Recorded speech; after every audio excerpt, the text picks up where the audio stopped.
Start करते हैं class 6 chapter 3 English the shepherd's treasure. तो इस स्टोरी में हम लोग एक शेफर्ड के बारे में पढ़ेंगे। एक विलेज थी ईरान में जहाँ पे एक शेफर्ड रहता था। शेफर्ड मतलब चरवाहा, ठीक है, जो एनिमल्स को चराते हैं उनको शेफर्ड बोलते हैं। ही वॉज़ वेरी पुअर, वो बहुत ही ज़्यादा गरीब था। He did not have even a small cottage of his own, उसकी खुद की कोई छोटी सी एक कॉटेज भी नहीं थी कि जिसमें वो रह ले। He had never been to school और learn to read and write for there were few schools in those days.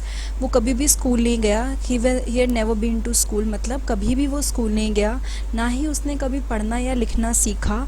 और बहुत ही, क्योंकि एक ये भी रीज़न था कि उस टाइम पे स्कूल्स बहुत कम होते थे। दो वे poor and uneducated this shepherd was very wise. वैसे तो वो बहुत ही पुअर और अनएजुकेटेड था, मतलब बिल्कुल ही, यानी कि वो शेफर्ड बहुत गरीब भी था और पढ़ा लिखा नहीं था, लेकिन वो बहुत समझदार था, बहुत वाइज था। वो लोगों का जो दुख होता था, सॉरोज़, उनके दुख, उनकी परेशानियाँ, वो सब समझता था और उनको हेल्प करता था ताकि वो अपनी प्रॉब्लम्स को बहुत ही कॉमन सेंस मतलब दिमाग से और करेज के साथ वो फेस कर सकें, ठीक है। Many people came to him for advice, कई ऐसे लोग थे जो उसके पास आते थे एडवाइस के लिए। Soon he became famous for his wisdom and friendly nature. उसके बाद क्या हुआ, वो अपनी विजडम के लिए और फ्रेंडली नेचर के लिए फेमस हो गया बहुत ज़्यादा। The king of that country heard about him and thought of meeting him. जो राजा थे उस कंट्री के, वो उन्होंने काफ़ी कुछ सुना उसके बारे में कि शेफर्ड है ऐसे करके, उन्होंने सोचा कि मैं इससे मिलूँगा।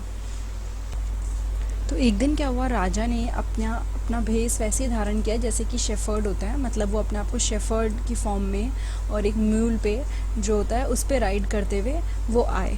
One day the king came to the cave where the wise shepherd live. तो राजा मतलब एक शेफर्ड का रूप लेके वो वहीं पे आए जहाँ पर शेफर्ड रहता था। As soon as the shepherd saw the traveller coming towards the cave he rose to welcome him. यानी कि क्या हुआ, जैसे ही शेफर्ड ने देखा कि एक ट्रैवलर आ रहा है केव की तरफ, वो क्या हुआ, वो खड़ा हुआ जो शेफर्ड था और उसने वेलकम किया। He took the tired traveller inside the cave, gave him water to drink and share of his own meagre meal. यानी कि अब क्या किया, जो शेफर्ड था यानी जो बहुत ही वाइस शेफर्ड था, वो ट्रैवलर को अपने साथ केव में ले गया। उसके बाद उसको पानी दिया और अपनी ही मील में से एक पोर्शन दिया। The king rested for the night in the cave and was greatly impressed by the shepherd hospitality and wise conversation. यानी कि अब क्या हुआ, जो किंग थे उन्होंने रात को वहीं पे रेस्ट किया केव में, और वो बहुत ज़्यादा इम्प्रेस हो गए शेफर्ड की हॉस्पिटैलिटी, जिस तरह से वो बिहेव कर रहा था और जिस तरह से वो समझदार लोगों की तरह बातें कर रहा था। Though still tired the king decided to depart the next morning. वैसे तो राजा थका हुआ था, लेकिन फिर भी उसने सोचा कि मैं नेक्स्ट मॉर्निंग चलूँगा। He said many thanks for your kindness to a poor traveller, I have a long way to go, permit me to leave. तो जो किंग होते हैं वो बोलते हैं शेफर्ड को कि तुम्हारी काइंडनेस बहुत ही ज़्यादा, मतलब उसको शुक्रिया कि एक पुअर ट्रैवलर का आपने इतना ध्यान रखा, मुझे बहुत आगे तक जाना है तो मैं अब जाना चाहूँगा। Looking straight into the eyes of his guest the shepherd replied, thank you your majesty for paying me the compliment of a visit. तो फिर उन्होंने एकदम से, जो शेफर्ड था, उन्होंने गेस्ट की आंखों में देखा और बोले कि थैंक यू योर मेजेस्टी, मतलब आपको बहुत ही, आपका थैंक यू कि आपने यहाँ पे विज़िट किया। जो किंग था ही वॉज़ वेरी शॉक्ड, ठीक है, और बहुत एकदम से खुश भी हुआ वो भी हुआ कि ये क्या बोला। He is Indeed very wise, मतलब ये बहुत ही ज़्यादा समझदार है। ही थॉट टू हिमसेल्फ, उन्होंने, राजा ने सोचा कि ये तो बहुत ही समझदार है। I need people like him to work for me, और उन्होंने क्या बोला, सोचा कि मुझे ऐसे लोग चाहिए कि मेरे लिए काम करें। और उसके बाद उन्होंने किंग को एक अपने ही पर्टिकुलर मतलब छोटी सी डिस्ट्रिक्ट में गवर्नर की पोस्ट दे दी, ठीक है। Although he rose to power and dignity the shepherd remained as humble as ever. यानी कि राजा तो बहुत ही ज़्यादा मतलब पावरफुल और डिग्निटी, जिसमें कहते हैं ना कि बहुत ज़्यादा वो बढ़ गया था, काफ़ी ज़्यादा एकदम से बड़ा राज्य हो गया, लेकिन शेफर्ड वैसे ही जैसे अच्छा था, हम्बल था, वैसे ही रहा। People loved and honoured him for his wisdom, sympathy and goodness. यानी कि जो लोग थे वो शेफर्ड को उसके दिमाग के लिए, वो जो उसका समझदारी थी, जो उसकी सिंपैथी थी और जो उसका गुड बिहेवियर था, गुडनेस थी, उसके लिए लोग अभी भी उसको ऑनर करते थे। He was kind and just to one and all, यानी वो सबके साथ ही बहुत अच्छा था। His fame as a fair and wise governor soon spread throughout the country.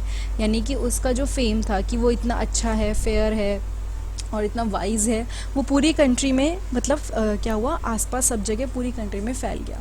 Now the governor of other provinces, यानी और जो छोटी छोटी जगह थी, डिस्ट्रिक्ट थे, वहाँ के जो गवर्नर थे वो बहुत ज़्यादा जेलस होने लग गए उससे, ठीक है, और वो राजा से उसके अगेंस्ट बातें करने लग गए। They said he is very dishonest and keep for himself part of the money that he collect as tax from the people, यानी कि वो बहुत ही डिसऑनेस्ट है और जो भी वो लोगों से कलेक्ट करता है टैक्स की तरह वो अपने पास ही रखता है, मतलब वो उसमें से पैसा रख लेता है जो वो टैक्स की तरह कलेक्ट करता है। Why did he always carry with him, they added an iron chest, यानी कि वो हमेशा अपने साथ एक आयरन चेस्ट क्यों कैरी करता है।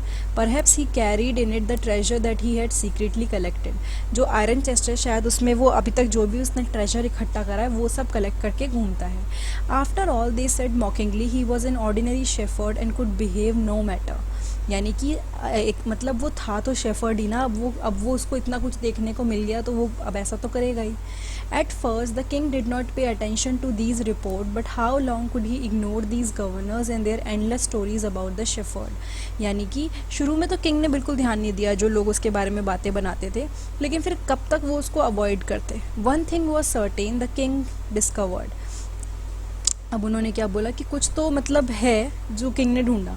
The new governor did not carry N iron chest with him all the time, यानी कि किंग ने देखा कि जो नए गवर्नर हैं वो अपने साथ आयरन चेस्ट कैरी नहीं करते, लेकिन जो शेफर्ड था वो अपने साथ हमेशा कैरी करता है। So one day the new governor was summon to the palace, उसके बाद क्या हुआ, जो नया गवर्नर था उसको पैलेस में बुलाया। He came riding on his camel and to everyone's delight the famous iron chest was there fasten securely behind him on the camel's back. तो अब क्या हुआ, देखो जो गवर्नर थे वो नए गवर्नर वो कैरी नहीं करते थे, लेकिन जो मतलब शेफर्ड था वो अपने साथ हमेशा कैरी करता था। तो एक दिन जब नए गवर्नर को बुलाया गया, जो भी हुआ, तो उन्होंने देखा कि जो कैमल है और सब कुछ सबके साथ एक आयरन चेस्ट कैरी कर रखा है, ठीक है। तो राजा को गुस्सा आ गया। He thundered, why do you always carry that iron chest with you, what does it contain, तुम हमेशा अपने साथ ये आयरन चेस्ट क्यों रखते हो, ये इसके अंदर क्या है, ये जो तुम आयरन का बड़ा सा ही बक्सा रखते हो। The governor smiled, he asked his servant to bring in the chest, तो उसका जो गवर्नर था उन्होंने वो बहुत अच्छे से स्माइल किया, उसने अपने सर्वेंट को बोला कि चेस्ट लेके आओ, जो बक्सा है वो लेके आओ। How eagerly the people standing around waited for the shepherd to be find out, अब लोग जो भी आसपास खड़े थे वो चाहते थे कि वो देखें कि क्या कैरी करता है ये अपने साथ, अब पता चल जाएगा। But how great was their astonishment and even of the king himself when the chest was open, लेकिन जब वो चेस्ट खुला तो सारे के सारे मतलब हैरान। नो गोल्ड और सिल्वर और jewels but an old blanket was all that came out, ना गोल्ड ना सिल्वर कुछ भी नहीं आया, सिर्फ एक पुराना सा कंबल था, ब्लैंकेट था जो आया। Holding it up proudly the shepherd said, this my dear master is my only treasure, I always carry it with me, मतलब कि राजा ये जो है ना ये मेरा ट्रेजर है, ये मेरा मतलब मेरा लिए मेरा सब कुछ है जो मैं हमेशा अपने साथ कैरी करता हूँ। तो फिर but why do you carry such an ordinary blanket with you, पर तुम अपने साथ ये ऑर्डिनरी ब्लैंकेट क्यों कैरी करते हो। Surely you are the governor of a district, the king asked, उसने बोला कि ये तुम तो गवर्नर हो इतनी बड़ी डिस्ट्रिक्ट के, तो तुम अपने साथ ये मतलब मामूली सा ब्लैंकेट क्यों कैरी करते हो।